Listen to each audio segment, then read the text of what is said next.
దేవుని దృష్టిలో మందిరం అంటే అర్థం ఏంటి? మనమే.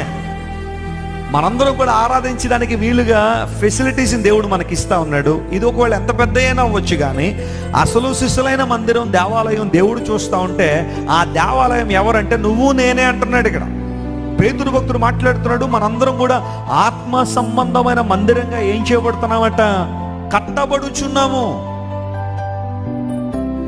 ఇప్పుడు కట్టడానికి కట్టేటప్పుడు క్రమశిక్షణగా కట్టాలా, లేకపోతే ఎడాపెడా కట్టేస్తే కట్టడం ఉంటుంది? చెప్పండి. ఇల్లు కట్టుకోవడం చాలా మందికి తెలుసు, ఇల్లు కట్టుకుంటున్నారు.